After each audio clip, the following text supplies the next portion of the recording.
Hi guys, I'm your host DV from DV Photography, and today we're gonna do some fire photography. And this is the setting we got up. We got my camera, the Nikon D3300 on a tripod. We got a little stool with a little glass right here, and the lens I'm using is the Tamron.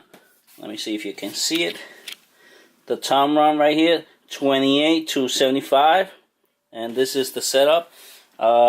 I got a foam board in the back, cardboard or foam board in the back.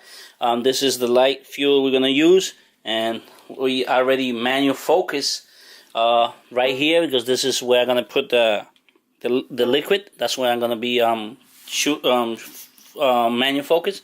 And this is the setting of the camera. We got shutter speed 1/200 of a second, f8 400 ISO, and this is something simple and easy. Be careful when you do it at home.